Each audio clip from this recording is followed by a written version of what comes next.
Another day, here we are. Hey everyone, happy Saturday. Hope you all are doing well. It is me, Victoria Baxter of the Saved and Single Ministry. Of course, if it's on a Saturday, that means it's time for the Sassy Saturday Special, one of my favorite things to do. And of course, this is just me coming before you, before you, or you're listening to me. I don't know how to word it, but some of you are listening to it on the podcast and some of you are actually tuning in on the video that I'm doing as well. But of course, every Saturday I pick a topic, something that either I want to talk about or something that others have asked me about or something that just kind of comes up, in any type of conversation on the page, in the private group, whatever the case might be. Of course, for those of you who do not know, I'm a life coach, I'm a singles coach, I'm a dating coach, I'm a relationship coach. I remember all those things because I always say LSDR, life, singles, dating, relationship. Of course, everything from the Christian standpoint. You can learn more about my ministry at www.thejalministry.com. If you click on Saved and Single, that's how you learn more about the actual single woman's ministry. But then I also, again, I have the coaching business, and I explain to some people, I'm actually in the middle of trying to separate the two, of course, trying to separate just a little bit the ministry and the business side of things, and trying to figure out which things are going to stick with the ministry and which things have to do with strictly business. But I'll give you more information on that later. One of the questions that I often get asked by Christian women, single women, and even some men who like to get my take on it would be dating, specifically online dating, wanting to know, should Christians even be dating, but should Christians even be allowed to do online dating? Here's the thing, I think, as far as whether or not we should or we could. Something that I even saw somebody, arguing as far as whether or not dating is, that's something that wasn't even in the Bible, who's to say that dating is something that we should be doing at all, because women are supposed to be gleaning the fields. We're supposed to be waiting on God, saying, of course, how, men, they're the hunters, and they're supposed to be out there, looking for us, and we're supposed to be hidden in everything else, and there is no dating, and that's just that. Now, I always have to be careful when I say this, because of course we know that times have changed. Yes, it is now 2019. Things aren't done necessarily the way they were done in the Bible, and I'm not necessarily saying his word has changed or anything like that. What I will say is that while you maybe didn't necessarily see dating in the Bible, it also didn't necessarily say that we're just supposed to, just sit there, glean the fields, and just wait on the man to come to us. That is something that we've all taken our own interpretation from the book of Ruth, of course, and that is why I titled my book that, Debunking the Fairy Tale of Boaz, because that is something that gets used as a means of looking at what dating, love, and marriage is supposed to look like from the Christian standpoint. That it's supposed to be a woman over there gleaning the fields, and a wealthy man who just happens to see her minding her own business decides, hey, I want to choose her, all that other good stuff. It's crazy because a lot of people also hold on to Proverbs 18:22. It says, he who finds a wife finds a good thing and finds favor from the Lord. Those of you who follow me on Facebook and also the YouTube channel, I talked about that a couple of months ago as well, looking at how he who finds, that actually came from a different translation. So even that scripture isn't quite the way we make it out to be. But how is it that the same people who say that we're supposed to be gleaning the fields like Ruth, and that a man, just happens to see it or anything like that, are the same ones who also misinterpret Proverbs 18:22, saying the man is going to find you. They're supposed to be looking and everything like that. Well, those two things cancel each other out, because Boaz was not looking for Ruth. He was not looking for a wife, and she was not saying, I'm just going to be over here gleaning the fields and minding my own business, and then my husband is going to somehow find me. She was working. She was busy. Her husband had died. Her brother-in-law had died. Her father-in-law had died. She wasn't even previously a Christian. She chose to become Christian when she decided to stay with her bitter mother-in-law, as I always say, Naomi, who had, of course, just experienced the loss of her two sons and her husband, and decided to go back to her own hometown. And Ruth decided that she was going to go with her. From there, again, she was a poor widow. She was gleaning the fields. And of course, gleaning, it's like even after everybody else was getting theirs, and they would drop things behind for those who, were poor and they didn't have much. And that's what Ruth would do.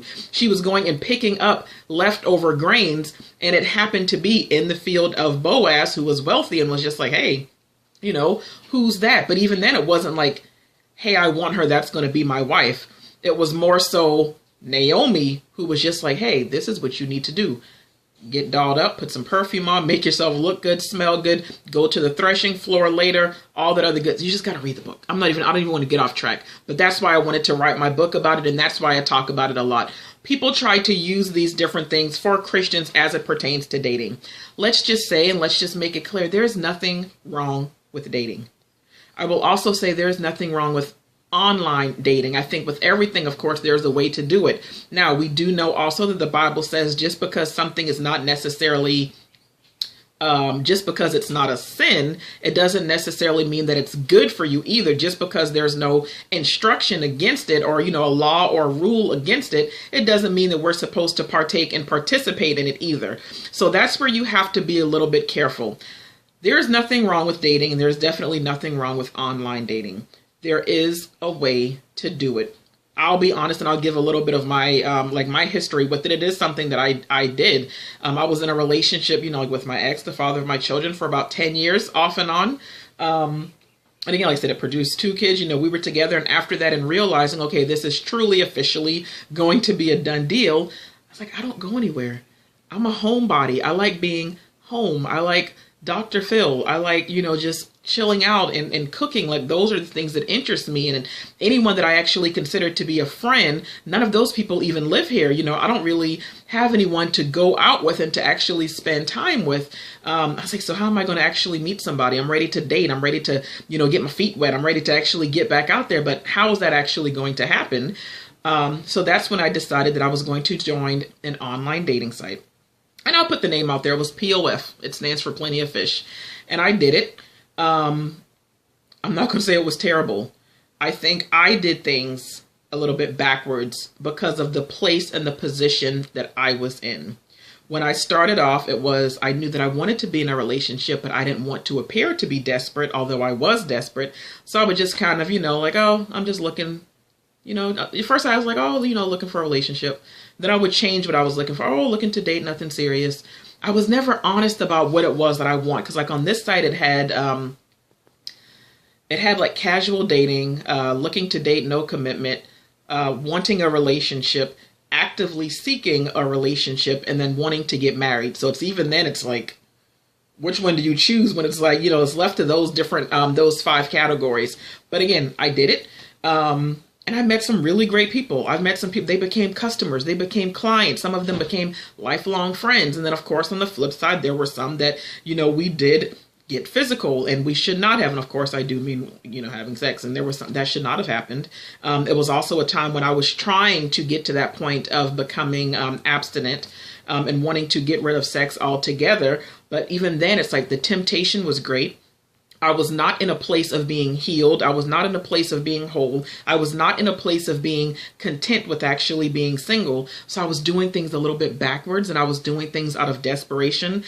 For those of you who've read the Debunking the Fairy Tale of Boaz book, I always talk about desperately waiting. And I even have a video on that on the Facebook page. It's like chapter 3, Desperately Waiting, but that's what it is in the book. But that's where I was at that point. It's like every person that I came across, it was like, could this be my husband? What if he's the one? I really, really wanted to meet someone. I was over being single. And of course, over time, it was me realizing I was wanting those things because, again, I was not content with where I was. I didn't really love myself. So I was looking for someone else to give me the love that I didn't have for myself, the love that I also did not even know that God had for me. So with that being said, no, I don't think anything is wrong with it. It all depends on the person. And no, while dating is not biblical, if you keep God at the center, I think it's cool. I believe that it's okay. Let me give you 5 tips on how to do it properly if you are going to do it. There are 5 ways that online dating can be okay for a Christian. And this is, of course, I do all these things for a Christian woman, but even for a Christian man. 5 tips. Number 1, be healed. You have to be healed. If you are not healed, if you are not whole, if you are not content, you have no business dating at all in general, especially online dating, because online dating, you've not met these people yet. You don't know what they're saying. Like, you don't know what's actually truth. You don't know what's them just spitting and trying to run game on you. You don't know, anything. And if you're at a point where you're not healed, or you're really, really wanting someone, well, being desperate is one thing, but then not being healed, because then you're going to be looking for someone to fix you. But then if you're desperate, you're going to end up settling for any old body, regardless of who they are, what they offer, regardless of their preferences, standards, and potential. PSP, we've talked about that before as well. You can check that out in one of the previous videos. But you'll have people that are telling you a little bit of anything, and you will immediately go into, this might be the one. He can help me. He can fix me. He can change my last name. This is going to be it. Like, the whole dating and everything is now good to go and everything is fantastic. And I was at that place once before. And of course, forgetting the same way I'm looking for someone, there are all these men on here who they're doing the same thing. And some of them are even more lying even more about what it is that they're wanting and what it is they're looking for. And they will tell you anything, of course, based on your profile. And they will use that information to tell you anything to get what it is that they want and what it is that they can get out of you.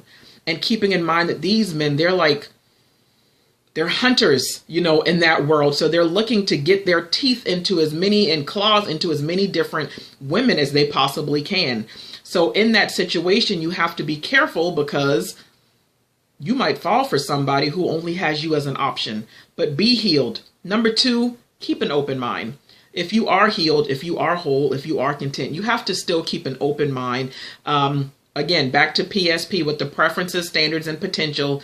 You have some people who they start to get very superficial, and even wanting, just a lot of superficial, artificial, however you want to use it. But the things that they sometimes desire, and not even just as far as preferences and things are concerned, but just keep an open mind. You just have to go into it. You never know. Saying, hey, you never know. Let's, give somebody a chance that you ordinarily wouldn't give a chance to. And I don't mean salvation dating. I'm not saying changing the things that matter to you as far as the standards or things like that. I'm not saying, dating down. I'm not saying to downgrade or anything like that, but just keep an open mind, because you never know. And you hear these beautiful romantic stories of some people who are like, I was not attracted to him, and he wasn't my type, or that's not I would have never thought this, or, whatever else the case might be. What I really had to get to a point of doing was just date for fun. Just have fun. Of course, date with the purpose, yes, but sometimes there's no harm, no foul in someone just saying, hey, can I take you to dinner? Sure. I'm not doing anything anyway. Sure, we can go to dinner. Let's go grab coffee. Let's go, whatever else the case may be. And you never know what can end up happening from it. So be healed, keep an open mind. Number 3, low expectations. People always get on me when I say this, but I always have to explain what I mean. Sorry, it's like a piece of hair or something. But I always have to explain what I mean when I say low expectations. And I guess it kind of goes back to not being desperate and, yes, being healed. You can't go into it automatically assuming that the first person who checks everything off your list and their profile looks like they would line up with exactly who it is that you want and everything like that, that they're automatically going to be the one. That things are going to just click and y'all are going to be, it's going to be this whirlwind romance or anything like that. And it's going to take off very quickly and y'all are going to immediately shut down your profiles and everything because you finally found love. That's not how it works. It's typically not how that works. You have to have an open mind, yes, but you have to have low expectations.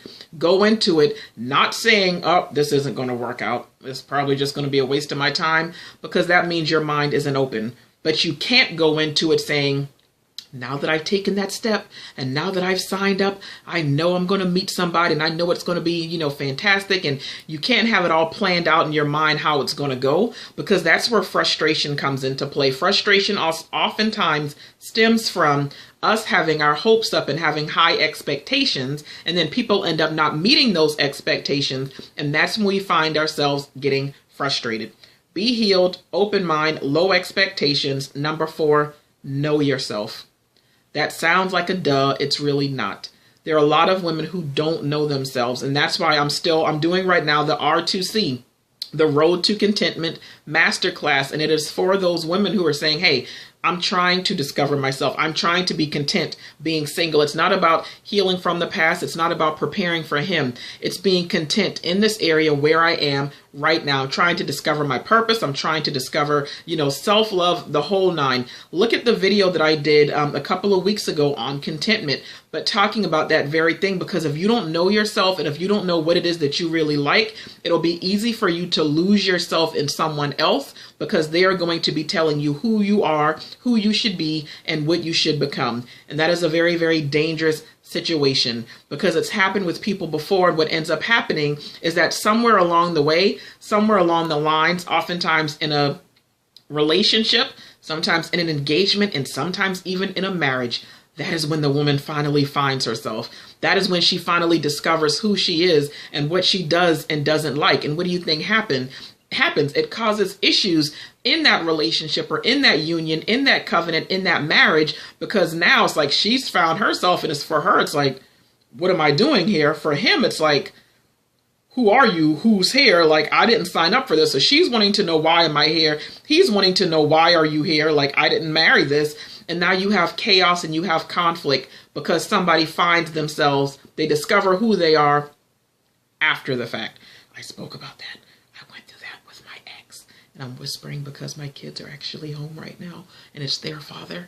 But yeah, I went through that before. And it's like, when we met, it was like, ooh, this is nice. This is beautiful.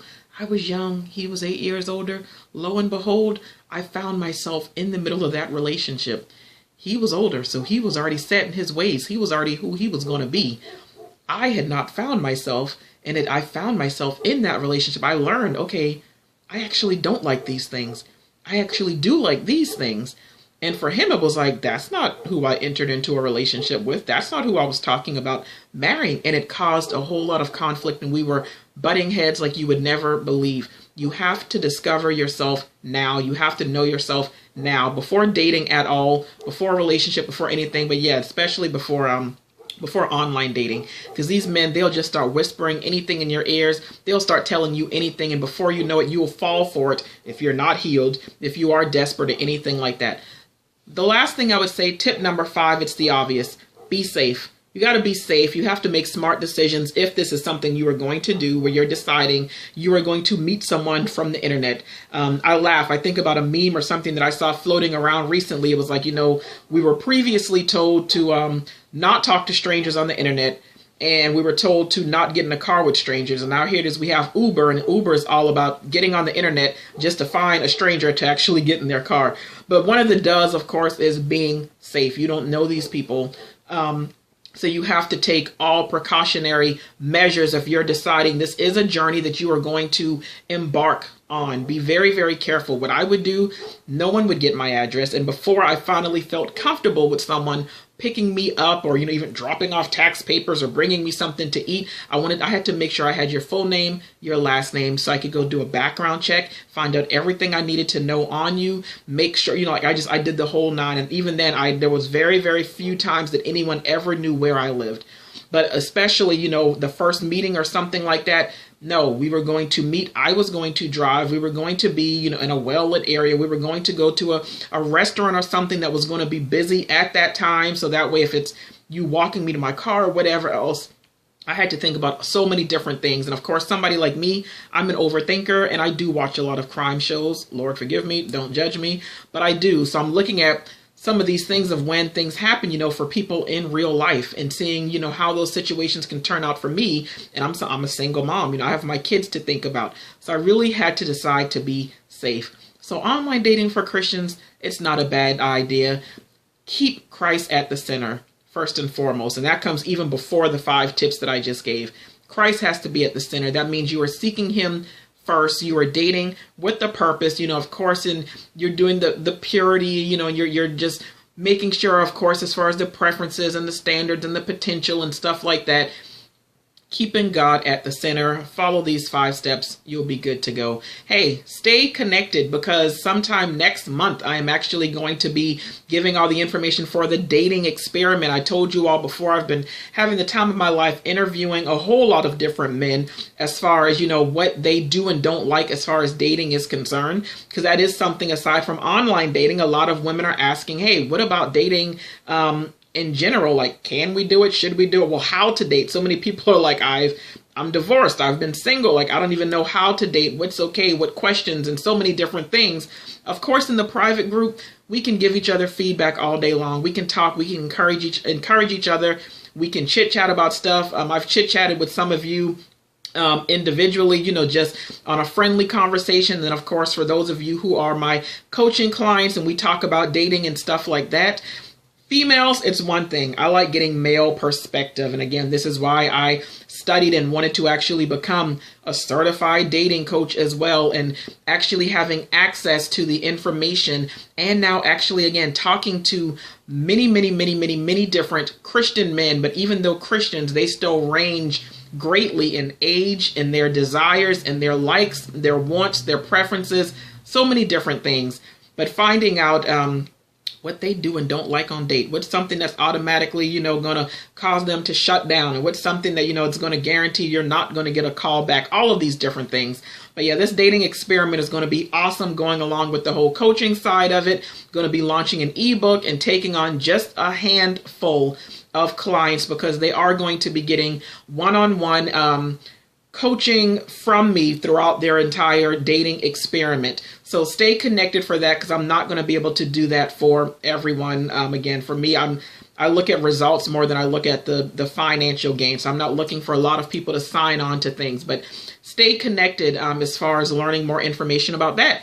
To learn more about me and this ministry, again, www.thejalministry.com. You can click on Saved and Single. You can read the blog. You can shop. If you want to sign up, there is still room for those who want to join the R2C Masterclass. The sale price is over. I had it at a discounted rate, the early bird rate initially, but we are now a week in. So at this point, with getting you caught up in everything, we have gone back to the regular rate. However, only for my SaaS community. There is a coupon for that in order for you to get 40% off right now, only for my SaaS ladies that I love so much. But if you go, and if you can either click on Saved and Single or Shop, and you click on the R2C Masterclass, enter coupon code R2C and then 4, spell out 4, F-O-R, R2C 4 SAS, S-A-S. R2C, spell out the word 4, and then SAS, and it'll take 40% off. But join, again, this is a 60-day journey to saying, hey, I want to discover myself, self-love. I want to love myself. I want to learn to be content.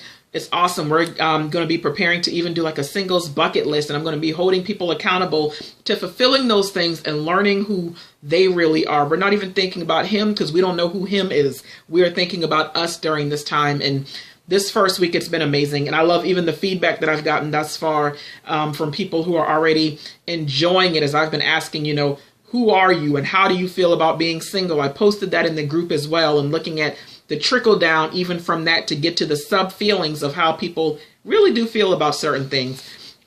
Coaching, like I said, I'm now shifting from or trying to separate ministry and business a little bit. So for the business side, again, life coaching, singles coaching, dating coaching, relationship coaching, I am still taking a few more clients. You can book with me. Single sessions are available. Sometimes people just want a one-on-one. If you want a consultation, you can book that as well. But sometimes people are like, hey, I just want to talk to you just one good time. That's it. I do that as well. I really like packages to have like that long-term relationship with clients, so that I can really better assist them and better help. Some people, and some of you all know this because I've called you out, not everyone is very truthful when they even fill out the intake form or when they do the initial session, but at least over time they relax, and I can really break down those walls and get to the truth of who they really are. And I can only help you if I know who you are. But for coaching services, www.newthing, not with an S at the end, newthinglifecoaching.com. www.newthinglifecoaching.com. But God bless you all. Happy Saturday. Thank you all for tuning in. Don't forget to connect with me on the Saved and Single page for the JAL Ministry. You can always, like I said, subscribe. Give me just your first name, your email address. I'm not going to flood you with nonsense. I'm not selling your email address. It's only for you to stay connected with me. If there's any, any products, the blog, so many different things. And so you can be the first to know when things are coming up. God bless you all. Have a happy Saturday, and I'll talk to you all later. Bye.